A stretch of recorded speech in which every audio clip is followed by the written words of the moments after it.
Right, so I spent yesterday at a BMW dealership.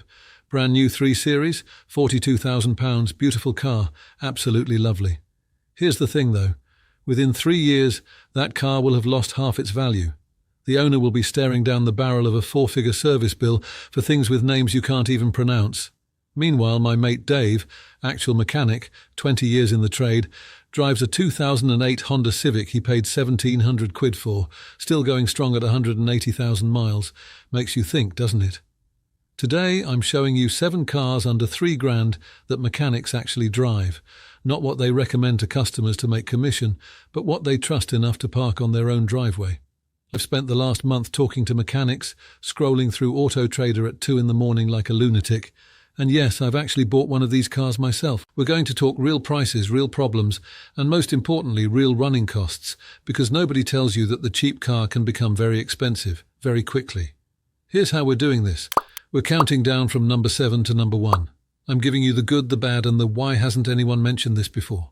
Everything here is under £3,000, actually on Auto Trader right now, and has been recommended by at least 2 mechanics I actually know. Sound good? Let's start. Number 7. The Ford Focus MK2. I know, boring. Your nan probably drove one. But here's why mechanics rate it. The 1.6 petrol Duratec engine is damn near bulletproof. No timing belt drama, it's got a chain. Gearbox? 5-speed manual that can take a proper beating. You're looking at £1,200 to £2,800 for a decent one. Not a rough one, a decent one. MOT history clean, under 100,000 miles. I talked to a mechanic in Manchester called Phil. He's got 3 of these, one for work, one for his wife, one for his daughter who just passed her test. Why? Parts are everywhere. Cheap as chips. Brake pads, £20. Clutch replacement, £300 fitted if you find the right independent. But, and there's always a but, check the rear suspension. The mounting points rust. Seriously, get underneath and look. Budget 200 to 300 for new bushes and mounts if they're dodgy. Not a disaster, but factor it in. Also, the 1.8 and 2.0 engines, skip them.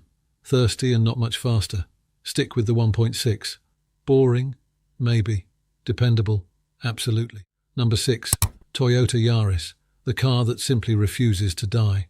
I met a mechanic in Bristol who told me he's never seen one of these come in with engine failure. Gearbox issues. Rare as hen's teeth. The 1.3 petrol VVT-i engine does about 45 miles per gallon. Tax is cheap. Insurance is cheap. Everything about this car is designed to save you money. £1,500 to £2,900. That gets you something with full history and usually owned by someone who treated it like their grandchild. These things regularly do 200,000 miles, I'm not exaggerating. Check the MOT histories. They're online, they're free. You'll see Yaris after Yaris just passing year after year. Downsides? It's not quick. Overtaking on the motorway requires planning and possibly a prayer. Road noise is pretty grim above 70, and if you're over 6 foot, you might feel a bit cramped. But you know what? When you're spending £70 a year on maintenance instead of 700, you won't care. Mechanics love these because they never see them. Number 5, and this is where it gets interesting, the Mazda 3 Mark I. This is the one that mechanics drive when they want something that's also a bit fun. Same basic bones as the Ford Focus, literally the same platform, but with better handling and a nicer interior. The 1.6 petrol is tough. The 2.0 is tougher and actually has a bit of poke. £1,400 to £2,700. Sport models with leather and the bigger engine sit at the top of that range.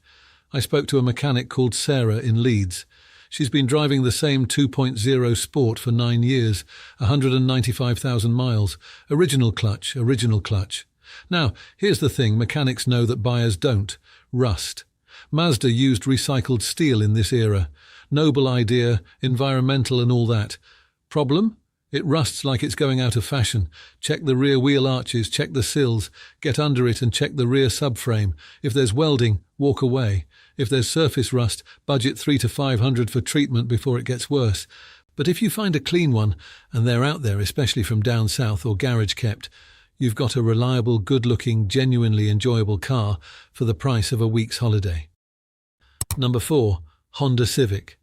The one that looks like a spaceship designed by someone who really liked triangles. Mechanics love these. And I mean love. The 1.8 i-VTEC engine is legendary.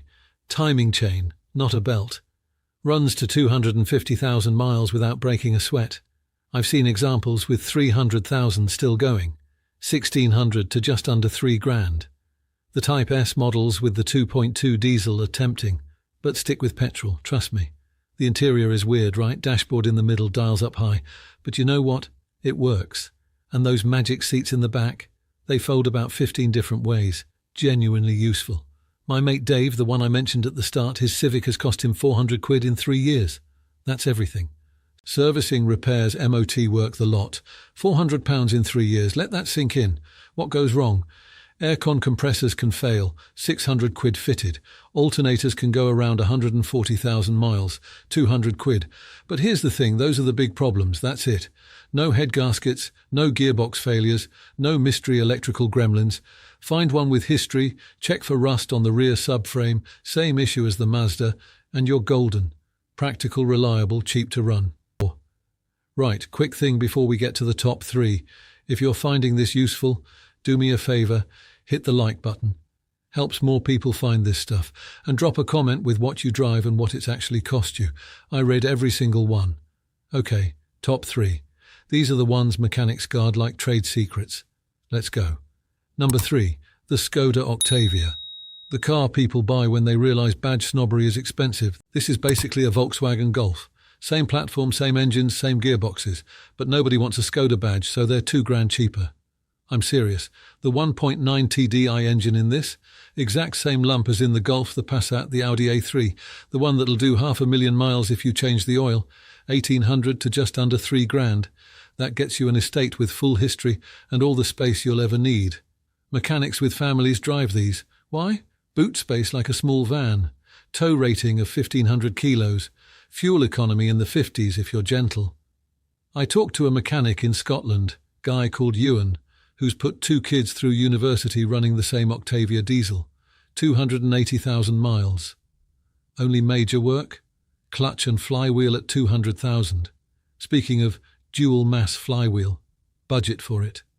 They go between 150 and 200,000 miles, 1,200 quid fitted at an independent. Not cheap, but it's a known issue, and it's your only big bill. Avoid the 2.0 TDI from 2008 onwards, DPF and injector problems. Stick with the 1.9 TDI or the 1.6 petrol if you're doing short journeys. Practical, reliable, massively underrated. Number 2, Toyota Avensis. The most boring car on this list. Also the most reliable. This is the car mechanics buy when they're absolutely done with fixing cars in their spare time. Notice how many private hire drivers use these? That's not an accident. These cars do 1,000 miles a week and just keep going. 1,300 to 2.5 grand. Higher mileage examples, we're talking 150, 200,000 still going strong. The 1.8 VVT-i petrol engine is the sweet spot. 45 miles per gallon, chain-driven, no major weaknesses. The 2.0 diesel is solid too, but the petrol is simpler. A mechanic in Birmingham told me he's got an Avensis with 312,000 miles. Original engine, original gearbox, 312,000. What goes wrong? Genuinely not much. Front suspension bushes wear out, 150 quid. Brake discs rust if it sits too long, 120 quid for the pair. That's it. Those are the problems. Downsides? It's boring. Really boring. The interior looks like a hospital waiting room. The handling is soft and floaty, and you'll never ever impress anyone. But you know what you will do? Get to work every single day for a decade, while your mate with the German saloon is on his 3rd turbo. Number 1.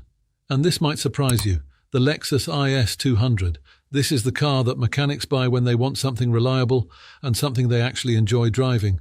Rear-wheel drive, Toyota reliability, genuinely nice interior with leather and walnut trim, and under 3 grand, 1,500 to 2,900 quid. Clean examples with history sit at the top end.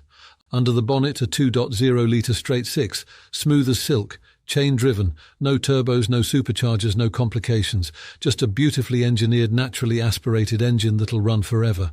I know 4 mechanics who daily drive these. 4. And they all say the same thing, it's the most reliable car they've ever owned. One guy's at 270,000 miles, still pulls like new.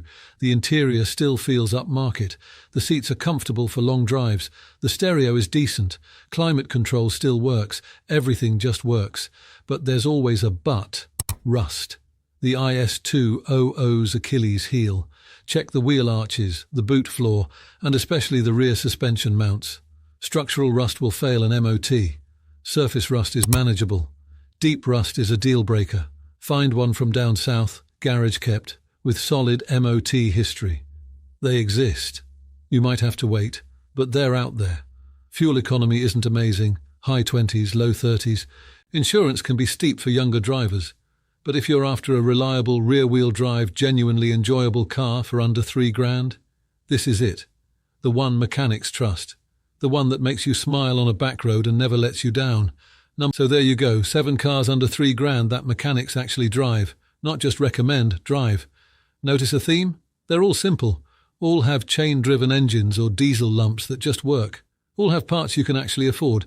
Now I want to know, what do you drive? What's it actually cost you in the last year? Drop it in the comments. Let's build a proper database of what really runs cheap. If this helped, smash that subscribe button. I'm doing this every week. Real cars, real prices, real advice. I'm your name. Drive safe, drive smart, and for God's sake, check for rust.